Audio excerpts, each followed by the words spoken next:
अस्सलाम वालेकुम, मैं हूं शाज़ेब खानज़ादा। गुज़िश्ता 48 घंटों के दौरान ईरान ने शाम, इराक और पाकिस्तान पर फ़िज़ाई हमले किए, जिसके बाद से इलाकाई और ख़ित्ते की सिक्योरिटी सूरत हाल से मुतालिक ख़दशात में इजाफा हो गया है। 2 दिन पहले ईरान ने इराक और शाम पर एक साथ मिसाइल दागे और दावा किया कि उसने इराक में इसराइली जासूसी के अड्डों और शाम में दाइश के ठिकानों पर हमला किया है। ये तनाज़ा अभी थमा नहीं था कि कुछ घंटे बाद एक ऐसी पेशरफ्त हुई जिसे पाकिस्तान और ईरान आमने सामने आ गए हैं।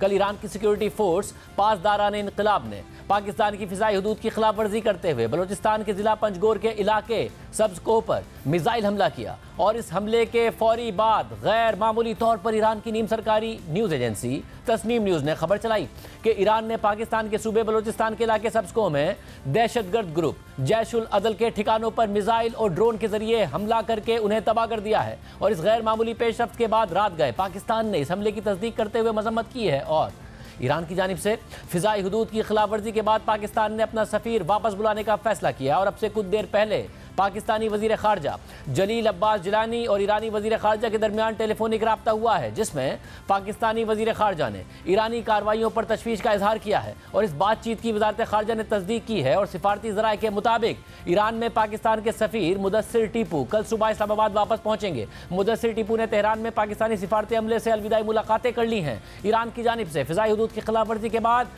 पाकिस्तान ने अपने सफ़ीर को वापस बुलाने का फैसला किया। अहम बात यह है कि कल पाकिस्तान की वज़ारत ख़ारजा ने बयान जारी करते हुए कहा था कि ईरान ने बिला इश्तियाल फ़िज़ाई हदूद की खिलाफ वर्जी और पाकिस्तानी इलाके में हमला किया। ईरानी इक़दाम की शदीद मजम्मत करते हैं। हमले में 2 बच्चे जाँ बहक और 3 बच्चियाँ ज़ख्मी हुई। पाकिस्तान की खुद मुख्तारी की खिलाफ वर्जी नाकाबिल कबूल है, संगीन नताइज निकल सकते हैं। दोनों ममालिक में रवाबित के मुतादिद चैनल्स के बावजूद गैर कानूनी अमल हुआ जो तशवीशनाक है। पाकिस्तान पहले ही ईरानी सीनियर ओहदेदार के पास शदीद एहतजाज दर्ज करा चुका है। सरीहन खिलाफ वर्जी की मजम्मत के लिए ईरानी नाज़िमुल उमूर को वज़ारत ख़ारजा में बुलाया गया। बयान के मुताबिक इसके नताइज की जिम्मेदारी पूरी तरह से ईरान पर आयद होगी। पाकिस्तान ने हमेशा कहा है कि दहशतगर्दी मुश्तरका खतरा है, मरबूत कार्रवाई की ज़रूरत है। इस तरह की एक तरफा कार्रवाइयाँ अच्छे हमसाया ताल्लुकात के मुताबिक नहीं। इस तरह की कार्रवाइयाँ दो तरफा एतमाद को शदीद नुकसान पहुँचा सकती हैं। और फिर मुल्क भर में सवालात उठने लग गए कि पाकिस्तान इस हवाले से क्या रद्द-ए-अमल देगा। और फिर आज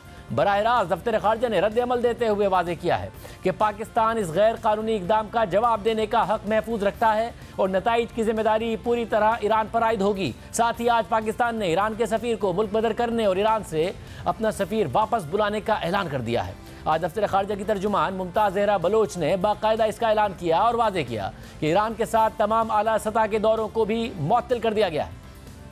Pakistan reserves the right to respond to this illegal act, and the responsibility for the consequences will lie squarely with Iran. We have conveyed this message to the government of Iran.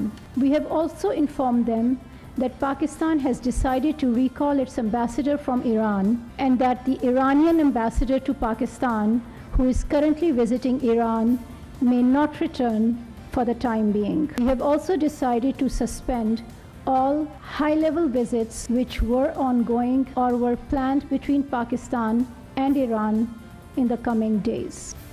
Pakistan के रद्द-ए-अमल के कुछ घंटे बाद Iran के वज़ीर ख़ारजा, जो इस वक्त स्विट्ज़रलैंड के शहर डेवोस में वर्ल्ड इकनॉमिक फोरम के इजलास में शिरकत के लिए मौजूद है, उन्होंने पाकिस्तान की हदूद में जैशुल अदल के मुबैना ठिकानों पर हमले की ओनरशिप ले ली है। जबकि चीन ने ईरान और पाकिस्तान से तहम्मुल से काम लेने की अपील करते हुए कहा है कि दोनों फ़रीक़ैन कशीदगी में इजाफे का बाइस बनने वाले इक़दामात से गुरेज करें। अमन व इस्तेहकाम को बरकरार रखने के लिए दोनों मुल्क मिलकर काम करें। सूरत हाल किस तरफ जा रही है? पाकिस्तान के सिफारती और रियासती दोनों फैसले क्या हो सकते हैं? अंदर की खबर रखने वाले कामरान यूसुफ सीनियर साफ़ी हमारे साथ मौजूद है। कामरान यूसुफ साहब, बहुत शुक्रिया हमें शो में ज्वाइन करने के लिए। ज़ाहिर है आपने आज अपने वीलॉग में भी काफ़ी सारी तफसीलात बताए हैं।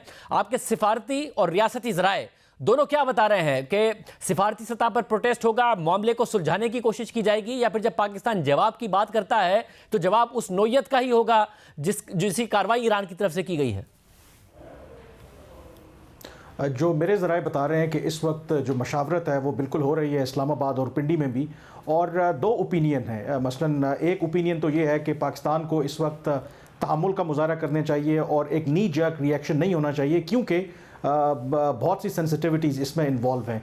लेकिन जो मेरी मालूमात हैं कि ये जो व्यू है विद इन द डिसीजन जो भी मेकर्स हैं, ये माइनॉरिटी का व्यू है जो अभी तक अक्सरियत का व्यू है वो ये समझते हैं कि ये ईरान ने रेड लाइन क्रॉस की है, तमाम हदें क्रॉस की हैं, और अगर पाकिस्तान इसका कोई मौसर जवाब नहीं देता तो एक गलत मिसाल कायम होगी जिससे मुस्तकबिल में कोई भी मुल्क पाकिस्तान के ख़िलाफ़ दहशतगर्दी के नाम पर हमारी सॉवरेंटी को वायलेट कर सकता है। तो जो मेरी मालूमात हैं ये सेंस पाई जाती है विद इन द गवर्नमेंट और रियासती इदारों के अंदर कि पाकिस्तान को रिस्पॉन्ड करना चाहिए, और अगर रिस्पॉन्ड नहीं करेंगे तो उसके ख़तरनाक नताइज जो हैं वो पाकिस्तान को बर्दाश्त करना पड़ेंगे। लेकिन ये जो रिस्पॉन्स है वो किस सूरत में होगा, उसकी टाइमिंग क्या होगी, उसका हदफ क्या होगा, आई थिंक ये वो तमाम ऑपरेशनल डिटेल्स हैं जो पाकिस्तान हो या कोई और मुल्क हो वो कभी भी उसको पब्लिक नहीं करेगा जब तक उस पर अमल दरामद हो नहीं जाता। तो इसलिए at the moment all options are on the table. बेशक पाकिस्तान ने जो अपने सफ़ीर को वापस बुलाया है और ईरान के सफ़ीर को मुल्क बदर किया है, लेकिन जो ज़राए बता रहे हैं कि शायद ये जो इक़दामात हैं ये आगाज़ है और आगे चलकर कुछ और इक़दामात भी हो सकते हैं। सिर्फ एक चीज़ इसके अंदर मौजूद है कि कई जो ख़ास करके पाकिस्तान का एक दोस्त मुल्क है वो एक कोशिश कर रहा है कि ये फर्दर एस्केलेशन ना हो, लेकिन अभी तक आई थिंक तमाम जो ऑप्शंस हैं they are on the table. मतलब और ये बताएगा कि ज़ाहिर इस बात के बड़ा खदशा रहता है कि पाकिस्तान रिस्पॉन्ड करे और फिर मामला किस हद तक बढ़ जाए, तो ये बात कम से कम कंसीडर की जा रही है कि जो सरहदी तनाज़ा है वो फिर सरहदी तनाज़ा ही रहे हैं। उनके एतराज़ात कुछ हमारे ऊपर रहे हैं कि जी हमारी सरजमीन से उन पर हमले होते हैं, हमारे भी एतराज़ात रहे हैं कि उनकी सरजमीन पर भी ऐसे लोगों ने पनाह ली हुई है जो पाकिस्तान पर हमले करते हैं और उनकी सरजमीन इस्तेमाल होती है। तो नोयत वैसी ही हो, ना कि एक बड़ी कार्रवाई हमें नज़र आ रही हो जिसके नतीजे में सिचुएशन आउट ऑफ कंट्रोल हो जाए। देखें जो रिस्पांस होगा, जो बात हो रही है वो कहते हैं कि प्रोपोर्शनेट होगा। जो ईरान की तरफ से जो मिसाइल हमले किए गए हैं तो पाकिस्तान की तरफ से अगर रद्द अमल आता है तो वो प्रोपोर्शनेट होगा, और ये बात बिल्कुल अपनी जगह पे ठीक है कि पाकिस्तान बिल्कुल भी ऑफ कोर्स नहीं चाहता कि एस्केलेशन हो टेंशन में। ऑलरेडी हम एक डिफ़िकल्ट रीजन में रहते हैं और पाकिस्तान को बिल्कुल भी ये सूट नहीं करता कि ईरान के साथ ताल्लुकात ख़राब हो। तो इसीलिए पाकिस्तान के लिए बहुत ये हैरान कुन था।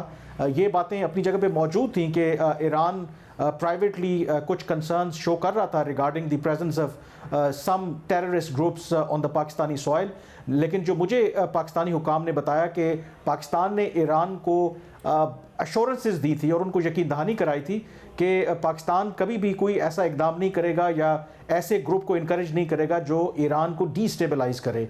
लेकिन उन यकीन दहानियों के बावजूद ईरान का जो इकदाम है वो एक गैर मामूली है और एक रेड लाइन उन्होंने क्रॉस की है। तो इसको सामने रखते हुए आई थिंक पाकिस्तान चाहता तो नहीं है कि टेंशन एस्केलेट हो, लेकिन जैसे दफ्तर खारजा की तर्जुमान ने भी कहा कि जो भी इसके कॉन्सिक्वेंसेस होंगे इसकी पूरी तरह जो जिम्मेदारी है वो ईरान पर आयद होगी। तो गिवन के अब ये इतनी बड़ी इंटरनेशनल खबर भी बन गई है, डोमेस्टिक प्रेशर भी है कि आपकी सॉवरेंटी वायलेट हुई है, तो कहीं ना कहीं पाकिस्तान को कुछ ऐसा करना पड़ेगा कि एटलीस्ट जिससे एक डिटेरेंस हो, एक न्यू नॉर्मल ना बने कि पाकिस्तान के ख़िलाफ़ कोई भी कार्रवाई करके और पाकिस्तान सिर्फ ज़बानी कलामी बयानात दे और खामोश बैठ जाए। मतलब ये भी बताइएगा कि इस वक्त रीड कैसे कर रहे हैं पाकिस्तान के ज़ाहिर जो हुकूमत है और जो रियासती इस वक्त इदारे हैं इस बात को कि एक दूसरे से शिकायत तो रही है दोनों ममालिक को, मगर एक तो कार्रवाई करना, फिर कार्रवाई करके उसे अपने सरकारी मीडिया से बाकायदा तौर पर बताना, यानी कि पाकिस्तान को एम्बैरस भी किया, पाकिस्तान की जो सरहदी खिलाफवर्जी है वो भी की।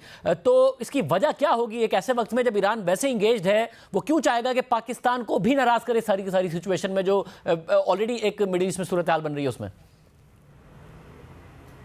देखें जो पाकिस्तान की जो असेसमेंट है और ख़ास करके वो लोग जो ईरान पाकिस्तान के रिलेशंस को देखते हैं, एक अहम जो एहलकार है मेरी उनसे बड़ी तफसील से इस हवाले से बात हुई कि आखिर इसकी क्या वजह है कि ईरान इस मौके के ऊपर जब मिडल ईस्ट के अंदर वो ऑलरेडी इंगेज है विद अदर कंट्रीज़ के, पाकिस्तान के साथ एक फ्रंट खोला है। 2-3 वजूहात उन्होंने बताई हैं। एक वजह उन्होंने ये बताई है कि मार्च में ईरान के अंदर कोई इंतखाबात हो रहे हैं। एक उसकी रीज़न ये है कि वो डोमेस्टिक ऑडियंस को अपीज़ करने के लिए इस तरह की कार्रवाई कर सकते हैं, क्योंकि जो ईरान का सिस्तान बलूचिस्तान सूबा है अगेन वो महरूमियों का शिकार है, वहाँ पर एक इंसर्जेंसी या एक सेपरेटिस्ट मूवमेंट चल रही है। एक उसकी वजह ये है। दूसरी जो असेसमेंट है पाकिस्तानी ऑफिशल्स की वो ये है कि ईरान शायद प्रीएम्प्ट कर रहा है। ईरान क्योंकि मिडल ईस्ट के अंदर जिस तरीके से इराक, सीरिया और हुती मलेशिया के ज़रिए इजराइल और उनके इत्तेहादियों को निशाना बना रहा है, तो उसको खदशा है कि अगर मिडल ईस्ट के अंदर ये जो कॉन्फ्लिक्ट है ये बढ़ता है तो कहीं ऐसा ना हो कि पाकिस्तान जो है अमेरिका और जो इनकी इत्तेहादी हैं वो पाकिस्तान को हमारे ख़िलाफ़ इस्तेमाल करें। तो जो पाकिस्तान की असेसमेंट है कि इस अटैक के ज़रिए अमेरिका को और उनके इत्तेहादियों को ये पैगाम देना चाहता है कि अगर आपने इस तरह की कोई कार्रवाई की तो फिर पाकिस्तान को भी उसका खमियाजा भुगतना पड़ेगा। और इवन पाकिस्तान को भी शायद अपेरेंटली ये पैगाम देने की कोशिश की जा रही है कि आप अगर वेस्टर्न ब्लॉक का हिस्सा बनेंगे तो फिर आपके लिए मुश्किलात बढ़ेंगी। तो ये पाकिस्तानी जो ऑफिशियल्स हैं उनकी असेसमेंट है और यकीनी तौर पर पाकिस्तानी ऑफिशियल्स का कहना है कि इसकी फार रीचिंग इम्प्लिकेशंस है। सबसे बड़ी इम्प्लिकेशन ये है कि इस हमले से पहले तक पाकिस्तान हमेशा ईरान के साथ ताल्लुकात में एक तवाज़ुन मेंटेन करता रहा। अमेरिका के प्रेशर को रेजिस्ट किया, अरब ममालिक के प्रेशर को रेजिस्ट किया और कोई ऐसा काम नहीं किया जिससे ईरान के मफादात को नुकसान पहुँचे। लेकिन इस हमले के बाद पाकिस्तानी हुकाम का कहना है कि वो जो डेलिकेट बैलेंस पाकिस्तान मेंटेन करता था वो जो पॉलिसी है वो इरोड हो गई है और ये काफ़ी एक ख़तरनाक बात है पाकिस्तान के लिए भी और ईरान के लिए भी। बहुत शुक्रिया। क्या अंदर की बात है, क्या तफसीलात हैं, कामरान यूसुफ बता रहे थे। दोनों ममालिक के दरमियान कशीदगी में इस वक्त इजाफा हो गया है, मगर आम बात यह है कि पहली दफ़ा नहीं है कि ईरान ने पाकिस्तान की हदूद की खिलाफ वर्जी करते हुए जिंदुल्ला या जैशुल अदल के मुबैना ठिकानों पर हमला किया है। इससे पहले भी ईरान ऐसे हमले करने का दावा करता आया है। 2013 में ईरान ने बलूचिस्तान के इलाके कुलाव में मिसाइल हमला किया और उस वक्त ये रिपोर्ट हुआ कि ईरान ने जैशुल अदल के कमांडर मुल्ला उमर को टारगेट करने की कोशिश की। उस हमले में भी 2 बच्चों की हलाकत हुई थी जिन्हें मुल्ला उमर के ख़ानदान से जोड़ा गया था। इसी तरह 2012 में ईरान की तरफ से बलूचिस्तान के ज़िला चागी में रॉकेट हमलों की तफसीलात सामने आई थी, लेकिन उन हमलों में कोई हलाकत रिपोर्ट नहीं हुई थी। और ईरान ये हमले इस जवाब के साथ करता आया है कि जैशुल अदल के दहशतगर्द बलूचिस्तान की सरहदों से गुजरकर ईरान की सिक्योरिटी फोर्सेस पर हमला करते हैं। अब ये जैशुल अदल कौन सा ग्रुप है जिनसे मुतालिक ईरान को खदशात हैं, इसको समझने के लिए हमें अब्दुल मालिक रेगी के किरदार का जायज़ा लेना होगा। ईरान का सूबा सिस्तान बलोच अक्सरियती सूबा है जो ईरान की अक्सरियत के बरक्स सुन्नी है, जहाँ से ईरान के खिलाफ दहाइयों से मज़ाहमती ग्रुप्स और शिद्दत पसंद ग्रोहों ने जन्म लिया है। और अब्दुल मालिक रेगी जो कि एक ईरानी बलोच था, उसने 2002 में ईरान की तरफ से ज़्यादतियों के नाम पर ईरान मुखालिफ जमात जिंदुल्ला की बुनियाद रखी और पाकिस्तान के सूबे बलूचिस्तान में ईरान मुखालिफ सरगर्मियों का आगाज़ कर दिया। इस दौरान सिपाही रसूलुल्लाह नामी ईरान मुखालिफ तंजीम ने जिंदुल्ला के मातहत काम करना शुरू कर दिया और फिर मालिक रेगी के ग्रोह की तरफ से ईरान में मुतादिद हमले किए गए, कई ईरानी सिक्योरिटी फोर्सेस को निशाना बनाया गया और 2006 के बाद अब्दुल मालिक रेगी ईरान के लिए सबसे मतलूब दहशतगर्द बन गया। ईरान दावा करता रहा है कि मालिक रेगी एक अमरीकी और इसराइली एजेंट है जो पाकिस्तान से ईरान के खिलाफ कार्रवाइयाँ कर रहा है। मगर 2008 में एक अहम पेशरफ सामने आई। पाकिस्तान ने बलूचिस्तान के ज़िला केच से 2 लोगों को गिरफ्तार करके ईरान के हवाले कर दिया और ईरान ने फौरी तौर पर इन दोनों लोगों को फांसी दे दी। इन 2 लोगों में से एक अब्दुल मालिक रेगी का भाई अब्दुल हामिद और दूसरा मुल्ला उमर का भाई हसन था। मगर ईरान मुखालिफ गिरोह को सबसे बड़ा धचका उस वक्त लगा जब जिंदुल्ला के सरबरा और ईरान के सबसे मतलूब दहशतगर्द को ईरान ने गिरफ्तार किया। फरवरी 2010 में दुबई से किर्गिस्तान जाने वाले एक परवाज को रोककर मालिक रेगी को गिरफ्तार किया गया। उस वक्त ये खबरें भी आई कि अब्दुल मालिक रेगी की गिरफ्तारी में पाकिस्तान ने ईरान को मदद फराहम की है। और फिर जून 2010 को ईरान ने मालिक रेगी को दहशतगर्दी समेत मुख्तलिफ इल्ज़ामात के तहत फांसी दे दी, जिसके बाद जिंदुल्ला नामी तंजीम बिखर गई। मगर कुछ अरसे बाद ही जिंदुल्ला के जंगजुओं ने तंजीम का नाम बदलकर जैशुल अदल रख दिया और सलाहुद्दीन नामी शख्स उसका सरबराह बन गया और उसने ईरानी सिक्योरिटी फोर्सेस पर हमले शुरू कर दिए। फिर ईरान ने भी जवाब में पाकिस्तान में इस ग्रुप के ठिकानों पर मिसाइल दागने के अमल का आगाज़ कर दिया, दावा किया। फिर फरवरी 2019 में ईरानी सिक्योरिटी फोर्सेस पर एक बहुत बड़ा हमला हुआ। ईरानी सूबे सिस्तान में एक खुदकुश हमले में ईरान के पासदारान इनकलाब के 27 एहलकार मारे गए, जिसके बाद ईरान ने पाकिस्तान को खबरदार किया कि वो जैशुल अदल के खिलाफ कार्रवाई करे इससे पहले कि ईरान खुद उसका बदला ले ले। पाकिस्तान ने ईरान के इन दावों को मुस्तरद कर दिया और फिर तकरीबन 1 महीने पहले ही जैशुल अदल ने ईरान के सूबे सिस्तान में एक पुलिस स्टेशन पर हमला किया, जिसमें 11 ईरानी पुलिस अफसरान मारे गए। और फिर 19 दिसंबर 2023 को ईरान ने पाकिस्तान से मुतालबा किया कि वो जैशुल अदल को ब्लैक लिस्ट करे और ख़ुद ईरानी मीडिया के मुताबिक ईरानी वज़ीर ख़ारजा और पाकिस्तानी वज़ीर ख़ारजा जलील अब्बास जिलानी की दोनों मुल्कों के दरमियान सिक्योरिटी ताउन को मजबूत करने पर बातचीत हुई। और फिर 1 महीने बाद ईरान ने पाकिस्तान की फ़िज़ाई हदूद की खिलाफ वर्जी करते हुए बलूचिस्तान के इलाके कोसब्ज़ में यह कहकर हमला कर दिया है कि उसका निशाना जैशुल अदल के बेसिस थे। मगर दूसरी तरफ यह खबर भी सामने आई है कि ईरान और पाकिस्तानी फोर्सेज ने मुश्तरका नेवल एक्सरसाइजेज भी की हैं और इस खबर को खुद ईरान के प्रेस टीवी ने शाया किया है। यानी एक ऐसे वक्त में जब 7 एक्सरसाइजेज भी हो रही हैं, ईरानी वजीर खारजा की पाकिस्तान के निगरान वज़ीर आज़म से मुलाकात हो रही है, ईरान ने यह कार्रवाई कर दी है। यानी जैश उल अदल को लेकर ईरान और पाकिस्तान के दरमियान कशीदगी रही है। जहां ईरान पाकिस्तान पर ईरान मुखालिफ गिरोहों को पनाह देने का इल्ज़ाम लगाता रहा है, तो वहीं पाकिस्तान का भी ये इल्ज़ाम है कि ईरान ने अपनी सरजमीन में कलदम बलोच अलहदगी पसंद तंजीमों को पनाह दी हुई है, जो सरहद पार करके पाकिस्तान के सिक्योरिटी एहलकारों पर हमला करते हैं। साथ ही 2016 में पाकिस्तान ने भारतीय जासूस कुलभूषण यादव को गिरफ्तार किया था, जो ईरानी सरहद से ही पाकिस्तान में दाखिल होने की कोशिश कर रहा था। सिर्फ यही नहीं, 2019 में पीटीआई की हुकूमत में उस वक्त के वजीर आज़म इमरान खान के ईरान के दौरे से एक दिन पहले पाकिस्तान की वजारत खारजा ने दावा किया कि हमारे सूबे बलूचिस्तान में एक मुसाफिर बस पर जिन दहशतगर्दों ने हमला किया वो ईरान से आए थे। इस हमले में शनाख्त की बुनियाद पर 10 नेवी, 3 एयरफोर्स और 1 कोस्ट गार्ड एहलकार को शहीद किया गया था, जिसके बाद पाकिस्तान की वजारत खारजा ने ईरान से मुतालबा किया था कि वो अलहदगी पसंद गिरोह राजी आजोई संगर के खिलाफ कार्रवाई करे, क्योंकि पाकिस्तान के पास उनके बेसिस ईरान में मौजूद होने के सबूत हैं। जिसके बाद इमरान खान ने बतौर वजीर आज़म 22 अप्रैल 2019 में ईरान में ईरानी सदर हसन रूहानी के साथ बैठकर कहा था कि 3-4 दिन पहले हमारे सिक्योरिटी फोर्सेस के 14 जवान शहीद कर दिए गए थे, और मुझे पता है कि ईरान भी ऐसी दहशतगर्दी से मुतासिर हुआ है जिसमें पाकिस्तान में मौजूद ग्रुप्स मुलविस हैं। इसलिए दोनों ममालिक के सिक्योरिटी चीफ एक साथ बैठकर बाहिमी ताउन का ऐसा रास्ता निकालेंगे जिसमें दोनों ममालिक को एक दूसरे पर भरोसा हो कि दोनों ममालिक अपनी सरजमीन को दहशतगर्दों के लिए इस्तेमाल होने की इजाज़त नहीं देंगे। और मैं उम्मीद करता हूं कि इससे हम दोनों ममालिक के दरमियान ऐसे पुरएतमाद ताल्लुकात कायम होंगे जिसमें हम अपनी सरजमीन से आपके मुल्क को कोई नुकसान नहीं पहुंचने देंगे।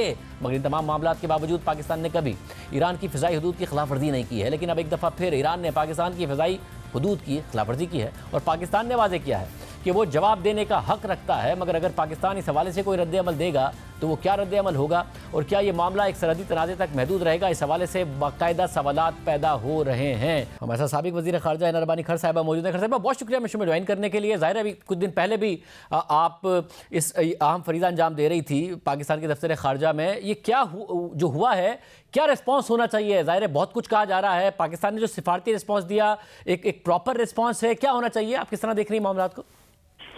जी देखिए, ये एक नेचुरल बात है कि किसी भी मुल्क में जब एक इंटरनेशनल लॉ के बरक्स, मतलब उसके बिल्कुल ऑपोजिट इलीगल कोई एक्शन दूसरा मुल्क करे, और एक ऐसा मुल्क जिसको हम बरादर मुल्क समझते हैं, मुस्लिम बरादर मुल्क समझते हैं, उसके साथ दोस्ती के रवाबत बढ़ाना चाहते रहे हैं और उसके साथ ट्रेड लिंकेजेस भी बढ़ाते रहे, और एक ऐसा मुल्क जो कि पूरी दुनिया में काफ़ी आइसोलेटेड और तन्हा रहता है, और पाकिस्तान जैसे मुल्क हमेशा उनको वर्ल्ड स्टेज पे भी सपोर्ट करते हैं, ऑर्गेनाइजेशंस में सपोर्ट करते हैं।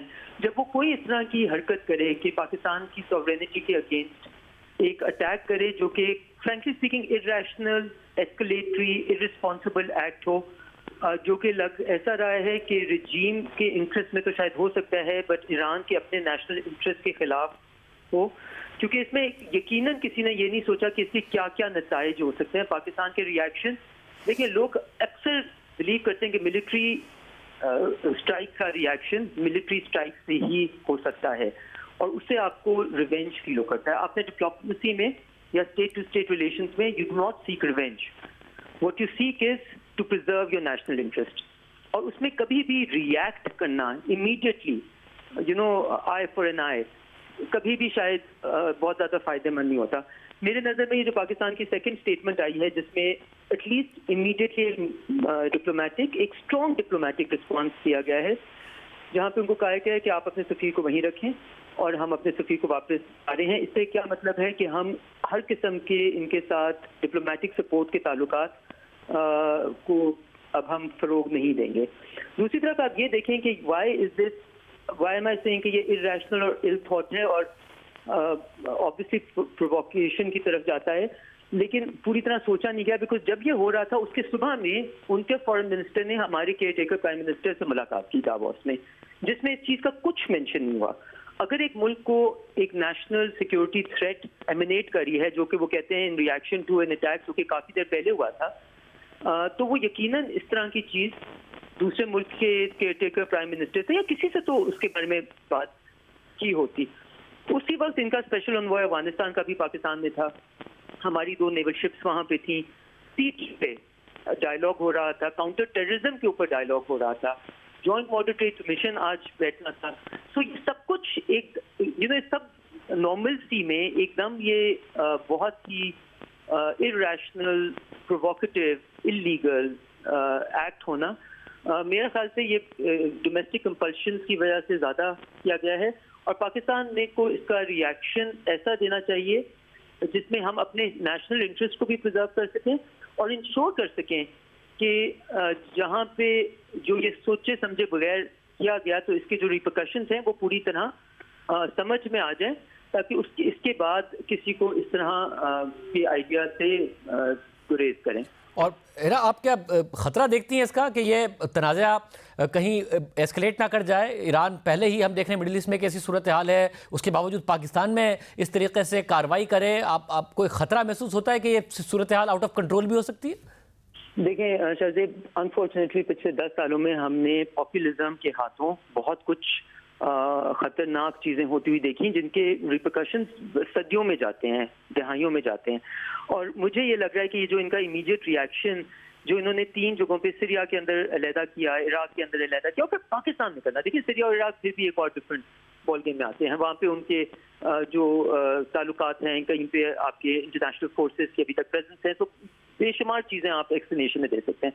लेकिन पाकिस्तान में जब मैं आपको बताया कि बिल्कुल नॉर्मल तर्ज पे आपके रिलेशन चल रहे हैं, आपके कॉन्टैक्ट हो रहे हैं, आपकी शिप्स एक दूसरे के मुल्क में जा रही हैं, आपके जॉइंट बॉर्डर ट्रेड कमीशन बैठा हुआ है, आपका सीटी डायलॉग हो रहा है, और उसमें इस तरह का अटैक करना ये डेस्परेशन शो करता है और ये एक आइसोलेशन की निशानी नजर आता है। और ये डोमेस्टिक प्रेशर को कम करने के लिए एक इल थॉट, प्रोवोकेटिव, एस्केलेटरी, बहुत डेंजरस उन्होंने स्टेप फ्रैंकली स्पीकिंग उठाया। अब बहुत सारे लोग ऐसे कह रहे हैं कि पाकिस्तान को इसकी रिटेलिएशन में इक्वली डेंजरस काम करना चाहिए।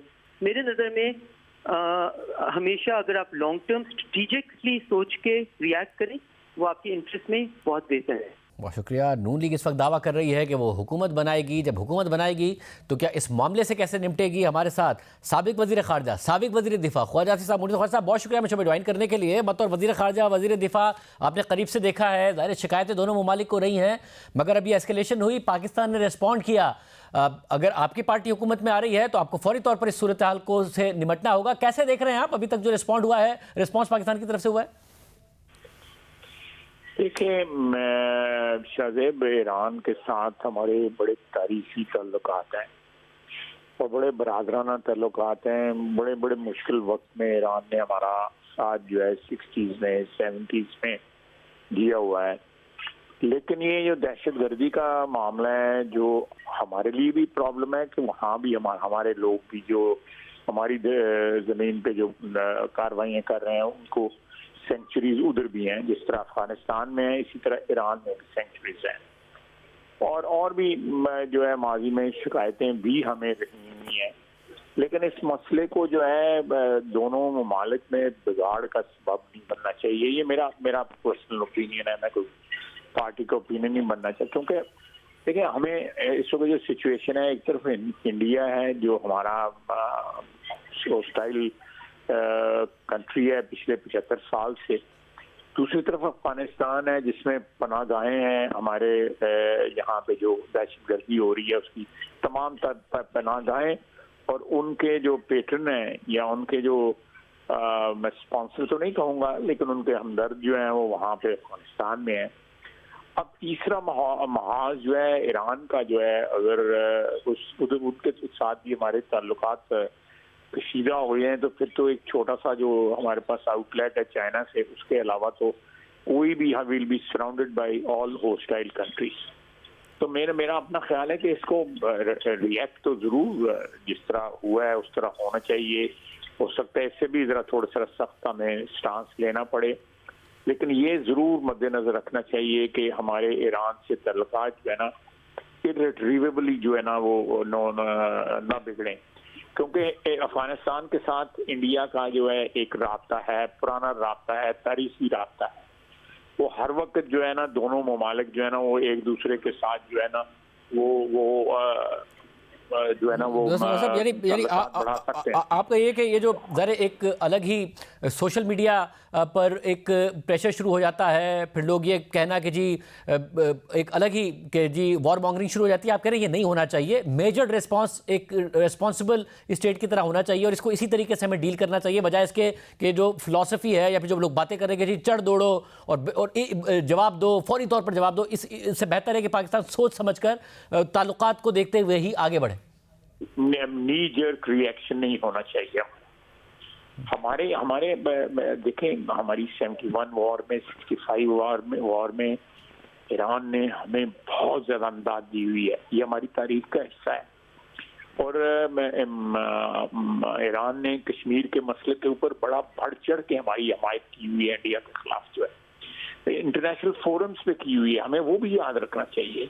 जब सऊदी अरेबिया और ईरान के तल्लुकात आपस में ख़राब थे और हम सऊदी अरेबिया से अपने तल्लुकात मेंटेन करना चाहते थे और उसके साथ साथ एक तवाज़ुन जो है हम ईरान के साथ भी रखना चाहते थे, तो ईरान ने हमारी पोजीशन को अप्रिशिएट किया होता। मैं पर्सनली जानता, मैं उस वक्त फॉरेन मिनिस्टर था, उन्होंने हमारी पोजीशन को अप्रिशिएट किया और हमें अननेसेसरीली जो है वो प्रेशराइज नहीं किया।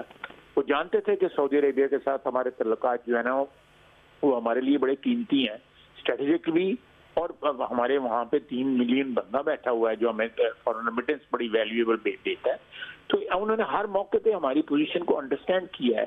और सबसे बड़ी बात जो मैंने आप पहले अर्ज की है कि कश्मीर के मसले के ऊपर बहुत कम मुसलमान ममालिक हैं जो इतनी खुल के हमायत करते रहे जितनी ईरान ने की हुई है।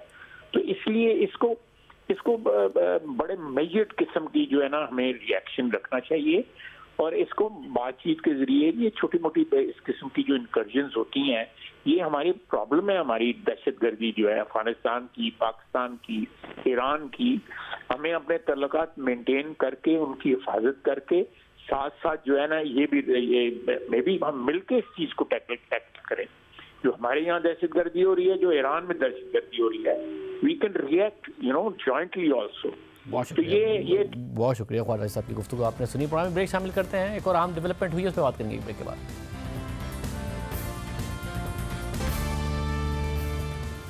इमरान खान आइंदा आम इंतखाबात नहीं लड़ सकेंगे। आज उनके कागजात नामजदगी हाई कोर्ट से मुस्तरद होने के बाद ये बात तय हो गई है। इमरान खान के साथ साथ तहरीक इंसाफ के नायब चेयरमैन शाह महमूद कुरैशी और दीगर अहम रहनुमा भी इंतखाबी दौर से बाहर हो गए हैं, जबकि पार्टी में अंदरूनी इख्तलाफात भी जारी हैं। लाहौर हाई कोर्ट ने तहरीक इंसाफ के बानी इमरान खान के कागजात नामजदगी मुस्तरद कर दिए हैं। जस्टिस अली बाकिर नजफी की सरबराही में 3 रुकनी बेंच ने समाअत की और रिटर्निंग ऑफिसर और एपलेट ट्रिब्यूनल का फैसला बरकरार रखते हुए इमरान खान की अपील खारिज कर दी और उनके कागजात नामजदगी मुस्तरद कर दिए हैं। इमरान खान ने लाहौर और मियांवाली से इलेक्शन लड़ने के लिए कागजात नामजदगी जमा कराए थे, लेकिन आरओ और फिर एपलेट ट्रिब्यूनल ने भी NA 122 और NA 89 से उनके कागजात नामजदगी मुस्तरद कर दिए थे और लाहौर हाईकोर्ट के 3 रुकनी बेंच ने भी यह फैसला बरकरार रखा है। इसके अलावा आज लाहौर हाईकोर्ट के इसी बेंच ने तहरीक इंसाफ के नायब चेयरमैन शाह महमूद कुरैशी और मरकजी सदर चौधरी परवेज इलाही के साथ साथ फवाद चौधरी, हम्माद अजहर, सनम जावेद, खुर्रम लतीफ़ खोसा और हिबा फवाद की कागजात नामजदगी मुस्तरद करने के खिलाफ अपीलें भी मुस्तरद कर दी और ये तमाम रहनुमा भी इलेक्शन की दौड़ से बाहर हो गए हैं। इसके अलावा पेशावर हाई कोर्ट को आज आदम सवाती के वकील ने बताया कि आदम सवाती इलेक्शन से दस्तबरदार हो गए हैं और टिकट वापस कर दिया है, जिसके बाद अदालत ने आदम सवाती का केस निपटा दिया। इसके अलावा आज इमरान खान के खिलाफ मुख्तलिफ अदालतों में मुख्तलिफ केसेस की भी समाअत हुई है। दौरान इद्दत निकाह करने के केस के खिलाफ बुशरा बीबी की दरख्वास्त पर इस्लामाबाद हाई कोर्ट के जस्टिस तारिक महमूद जहांगीरी ने समाअत की। बुशरा बीबी के खिलाफ खबर मानिका के वकील रिजवान अब्बासी ने कहा कि इद्दत में निकाह की एक शिकायत के खिलाफ इसी नौयत की दरख्वास्त बेंच 1 में पहले से दरेलतवा है। पहले शिकायत हनीफ नामी शख्स ने दायर की थी। बुशरा बीबी के वकील शुएब शाहीन ने इस पर कहा कि जिस पहली शिकायत की बात कर रहे हैं वो तो वापस हो गई थी। रिजवान अब्बासी ने जवाब में कहा कि जब एक शिकायत ही वापस हो गई तो ये उसके खिलाफ दायर दरख्वास्त भी वापस ले लेते। इद्दत में निकाह नहीं हुआ तो दूसरा निकाह क्यों पढ़ाया गया था? हमारे पास निकाह पढ़ाने वाले गवाह मौजूद हैं जो कहते हैं कि निकाह दूसरी मरतबा भी पढ़वाया गया। दरख्वास्त गुजार का मौक़िफ़ है कि 1 जनवरी के निकाह के वक्त इद्दत पूरी हो गई थी। निकाह पढ़ाने वाले मुफ्ती सईद ने बयान रिकॉर्ड करवाया था। मुफ्ती सईद ने बयान दिया कि उन्होंने फरवरी में दोबारा निकाह पढ़ाया। अगर 1 जनवरी वाला निकाह दुरुस्त समझते हैं तो दोबारा निकाह क्यों किया? इद्दत के दौरान निकाह महज बेकायदगी नहीं बल्कि बातिल है। बुशरा बीबी के वकील सलमान अकबर राजा ने कहा कि अदालत ने कल केस को शहादत के लिए रखा हुआ है, ट्रायल पर स्टे दिया जाए। इस पर खावर मानिका के वकील रिजवान अब्बासी ने एतराज़ करते हुए कहा कि क्या कभी ट्रायल पर भी स्टे ऑर्डर दिया जाता है। जस्टिस तारिक महमूद जहांगीरी ने रिजवान अब्बासी से कहा कि आप फिर अंडरटेकिंग दे दें कि कल गवाहों के बयानात रिकॉर्ड नहीं कराएंगे। रिजवान अब्बासी ने कहा कि हम अंडरटेकिंग देते हैं कि कल बयानात रिकॉर्ड नहीं कराएंगे। अगर पहली दरख्वास्त चीफ जस्टिस के पास है तो ये केस भी वहीं भेज दें। इसके बाद जस्टिस तारिक महमूद जहांगीरी ने file chief justice Aamir Farooq को भिजवा दी। इसके अलावा Islamabad district and session court में भी आज इद्दत के दौरान निकाह के केस की समाअत हुई है, जिसमें जुडिशल मजिस्ट्रेट कुदरतुल्लाह ने सेक्शन 496 के इल्जामात का केस ड्रॉप करते हुए इमरान खान और बुशरा बीबी के खिलाफ नाजायज ताल्लुकात के इल्जामात का केस खत्म कर दिया और दोनों पर सिर्फ इद्दत में निकाह की हद तक फर्द जुर्म आयद कर दिया। अदालत ने 18 जनवरी को इस तकासा के गवाहों को तलब करते हुए रिमार्क्स दिए कि कानूनी तौर पर 496 में 2 गवाहों की जरूरत होती है, यहाँ 1 गवाह मौजूद है। अदालत 496 की हद तक चार्ज ड्रॉप कर रही है। इमरान खान और बुशरा बीबी पर सिर्फ 496 का चार्ज आयद किया जाता है। अब इस केस की मज़ीद समाअत 18 जनवरी को होगी। इसके अलावा रावलपिंडी के एहतसाब अदालत के जज मोहम्मद बशीर ने आत्मशाखाना केस की समाअत भी की, जिसके दौरान तहरीक इंसाफ की जानिब से शुएब शाहीन और शहबाज खोसा पेश हुए। शुएब शाहीन ने इस्लामाबाद हाईकोर्ट में केस के 22 कार्रवाई मुलतवी करने की सदा करते हुए कहा कि हम हाईकोर्ट गए हैं, सिंगल बेंच की अथॉरिटी नहीं, कल के लिए केस रखा है। कल हाईकोर्ट डिवीजन बेंच है, इसमें केस की दरख्वास्त करेंगे। हाईकोर्ट में ट्रायल रोकने की दरख्वास्त दी है, इसे मुलतवी किया जाए। जबकि शहबाज खोसा ने कहा कि पीर को समाअत रख लें। इस तकासा के 4 गवाहान पर जिरा मुकम्मल होने के बाद पीटीआई की जानिब से बुशरा बीबी की आज हाजिरी से इस्तिस्ना की दरख्वास्त अदालत ने मंजूर करते हुए मुल्जिमान को आइंदा समाअत पर हाजिरी यकीनी बनाने की हिदायत कर दी और इसके बाद समाअत 19 जनवरी तक मुलतवी कर दी गई। रावलपिंडी की इसी एहतसाब अदालत में 190 मिलियन पाउंड रेफरेंस की समाअत भी हुई, जिसमें तहरीक इंसाफ के वकील शुएब शाहीन ने इस्तदा की कि हाई कोर्ट में जेल ट्रायल रोकने की दरख्वास्त ज़ेर समाअत है, समाअत मुलतवी कर दें। इस पर जज मोहम्मद बशीर ने 190 मिलियन पाउंड रेफरेंस केस में फर्द जुर्म मौखर करते हुए समाअत 19 जनवरी तक मुलतवी कर दी। एक तरफ तो ये सारी सूरत हाल है और दूसरी तरफ तहरीक इंसाफ के अंदरूनी इख्तलाफात शिद्दत इख्तियार करते जा रहे हैं। पार्टी के सीनियर नायब सदर शेर अफजल मरवत और दीगर पार्टी रहनुमाओं की आपस में बयानबाजी जारी थी, जिसमें गुज़िश्ता 2-3 दिन के दौरान मज़ीद शिद्दत आ गई थी। और कल हमारे ही प्रोग्राम में शेर अफजल मरवत ने सदर मुमलिका डॉक्टर आरिफ अलवी, तहरीक इंसाफ के सेक्रेटरी इत्तलात रऊफ हसन और सीनियर रहनुमा हामिद खान पर इल्ज़ामात आयद किए, जिसके बाद आज तहरीक इंसाफ का एक एलामिया सामने आ गया है, जिसके मुताबिक बानी चेयरमैन तहरीक इंसाफ इमरान खान ने मरकजी रहनुमा शेर अफजल मरवत को सिंध में अपनी तमाम सियासी सरगर्मियाँ फिलफौर मुअत्तल करने की हिदायत की है और उन्हें इस्लामाबाद तलब कर लिया है। इसके बाद शेर अफजल मरवत ने ट्विटर पर लिखा कि सिंध में कल मेरा आखिरी दिन है, मैं बाकी इलाकों में फाइनल राउंड के लिए 2 हफ्ते बाद दोबारा सिंध का दौरा करूँगा। कल सबसे मीटिंग होगी, बराह करम कराची वाले बाहर आएँ और वजाहत और ताकत के साथ अपना पैगाम पहुँचाएँ। इस हवाले से तहरीक इंसाफ को कवर करने वाले और अडियाला जेल में इमरान खान से मुलाकात करने वाले जियो न्यूज़ के नुमाइंदे हैदर शिराजी हमारे साथ मौजूद है। हैदर, बहुत शुक्रिया। क्या इस वक्त सूरत हाल है तहरीक इंसाफ की इंटरनल पॉलिटिक्स की, क्या हो रहा है और खान साहब इस सब पे क्या कह रहे हैं? जी, पाकिस्तान तहरीक इंसाफ की जो इख्तलाफात थे अब तो खुल के सामने आ गए हैं। इस इख्तलाफ की बुनियाद इमरान खान की गिरफ़्तारी के बाद उस वक्त पड़ी जब क़यादत किसके पास जाएगी, इस पर बहस शुरू हो गई थी और इस दौरान पीटीआई की कोर कमेटी में भी एक दूसरे को गद्दार करार दिया गया और शेर अफजल मरवत ने ऑन रिकॉर्ड आकर कहा कि मुझे अगर उमर अयूब और शिबली फराज इजाज़त दें तो मैं उन गद्दारों के नाम पब्लिक ले सकता हूँ। उसके बाद उन्होंने शुएब शाहीन को गद्दार करार दे दिया, यानी कि शिबली जो शेर अफजल मरवत हैं वो उमर अयूब और शिबली फराज के साथ हैं, लेकिन आजकल वो टारगेट हामिद खान को कर रहे हैं, रऊफ हसन को कर रहे हैं। तो इस दौरान ये धड़े तो ना हमें नज़र आ रहे हैं, लेकिन इसकी बुनियाद में हमें जाना होगा कि हकीकत है क्या, कौन क्या सियासी रहनुमा इसके पीछे हैं या फिर वकला की सिर्फ ये बहस है, क्योंकि हमें सियासी रहनुमाओं में भी इख्तलाफ नज़र आता है। हमने एक स्टोरी ब्रेक की थी जिसमें पाकिस्तान तहरीक इंसाफ कोर कमेटी के अंदर गद्दारी के मामलात थे। उस वक्त शाह महमूद कुरैशी प्रेस कॉन्फ्रेंस करने के लिए आए तो फौरन उन्हें गिरफ्तार कर लिया गया। जो ही प्रेस कॉन्फ्रेंस करके निकले वो कह रहे थे कि पार्टी के अंदर इख्तलाफात नहीं, इख्तलाफात थे। और जिस वक्त शेर अफजल मरवत कराची गए तो इस दौरान कराची की तंजीम के हवाले से उन्होंने कहा कि कराची के रहनुमा जो मुझे बुला रहे थे वो मुझे वेलकम करने के लिए नहीं आए, वर्कर मौजूद हैं, ये कैसा मजाक मेरे साथ किया जा रहा है। जिसके बाद रऊफ हसन की जानिब से शेर अफजल मरवत को कहा कि शेर अफजल मरवत जो हैं वो पता नहीं इमरान खान से मिलते भी हैं या नहीं, लेकिन ये तमाम तफसीलात सामने आई हैं। इस सारे मामले पर आज इमरान खान से जब हमने बात की कि पार्टी वकला के दरमियान इख्तलाफात हैं, इख्तलाफात की वजह क्या है? तो मैंने ये देखा कि लतीफ़ खोसा फ़ौरन सामने आए और उन्होंने इमरान खान के मुंह में एक लुकमा दिया और कहा नहीं ये पार्टी पॉलिसी होती है। तो इमरान खान ने फ़ौरन इस सारे मामले को पार्टी पॉलिसी करार दिया। लेकिन इख्तलाफात हैं, एक तरफ एतजाज़ एहसन, लतीफ़ खोसा और बैरिस्टर गौहर जैसे पीपल्स पार्टी से आने वाले दोस्त, हम ख्याल दोस्त हैं, दूसरी तरफ हामिद खान भी हैं, लेकिन हामिद खान कानूनी चीज़ों पर ज़्यादा राय देते हैं। तो ये चीज़ें अब खुलकर इसलिए भी सामने आई हैं कि शरफजल मरवत ने जिस वक्त रऊफ हसन के हवाले से और हामिद खान के हवाले से संगीन इल्ज़ामात लगाए गुज़श्ता रोज़, तो उसके बाद हमने देखा कि शरफजल मरवत के हक़ में ट्रेंड चलाए गए सोशल मीडिया पर और बैरिस्टर गौहर के ख़िलाफ़ मुहिम चलाई गई कि बैरिस्टर गौहर ने इमरान खान यानी बानी चेयरमैन PTI की इजाज़त के बगैर PTI नज़रियाती के साथ इलाक़ किया। लेकिन हकीकत ये थी कि इमरान खान ने बी प्लान के हवाले से बारहा बताया कि बी प्लान की तरफ मैं जा रहा हूं। तो ये सारी चीज़ें वाज़े करती हैं कि इख्तलाफात इस हद तक हैं कि एक दूसरे को बर्दाश्त भी नहीं किया जाता, लेकिन बाहर आकर कहा जाता है कि हम इस एक जमहूरी रवैया है, एक दूसरे की बात को हम एक्सेप्ट करते हैं। लेकिन इसमें आखिरी ये शरफजल मरवत को वापस बुलाने के हवाले से भी एक तजाद है। गुज़श्ता रोज़ चेयरमैन PTI बैरिस्टर गौहर ने कहा कि आप सिंध में रहें, आप सिंध में कैंपेन चलाएं, लेकिन आज बानी चेयरमैन इमरान खान की जानिब से कहा गया आप वापस आ जाएं। यानी बैरिस्टर गौहर की बात को भी तस्लीम करने को कोई तैयार नहीं है। बहुत शुक्रिया हैदर शराजी, इस वाले से तफसीलात बता रहे थे। कुछ अहम खबरें सामने आई हैं मईशत के हवाले से, आपके सामने रखेंगे एक ब्रेक के बाद। चंद माह पहले पाकिस्तानी मईशत के हवाले से डिफ़ॉल्ट के खतरात का इजहार किया जा रहा था और फिर IMF प्रोग्राम में जाने और शराइत पर अमल करने के बाद मुसलसल मुआशी इस्तेहकाम के आदाद-ओ-शुमार सामने आ रहे हैं। 11 जनवरी को IMF बोर्ड से मंजूरी के बाद आज पाकिस्तान को IMF से $70 करोड़ की किस्त मौसूल हो गई है। इस स्टैंड बाय अरेंजमेंट के तहत पाकिस्तान को $1.9 अरब मौसूल हो चुके हैं। आखिरी रिव्यू के बाद पाकिस्तान को $1.1 अरब की मजीद एक और किस्त मिल जाएगी और फिर मुआशी तज्ज़ियाकारों की राय है कि इस वक्त मुआशी इस्तेहकाम के लिए वक्त पर इलेक्शन होना ज़रूरी है और फिर इलेक्शन के बाद अगली हुकूमत को मैंडेट के साथ फ़ौरन IMF से एक और प्रोग्राम के लिए मुआहदा करना होगा, मुआशी रिफॉर्म्स लाने होंगे, नुकसान करने वाले इदारों को प्राइवेटाइज करना होगा। इस हवाले से कल हमारे प्रोग्राम में नून लीग के रहनुमा और साबिक वज़ीर ख़ज़ाना इसहाक़ डार ने यह वाज़ेह किया कि अगर नून लीग की हुकूमत आई और IMF प्रोग्राम में जाने का फैसला हुआ तो वक्त ज़ाया किए बगैर 2013 की तरह फ़ौरन IMF प्रोग्राम में जाएंगे, क्योंकि दूसरी सूरत में दीगर बैनुल-अक़वामी इदारे और दोस्त ममालिक भी पैसे नहीं देंगे।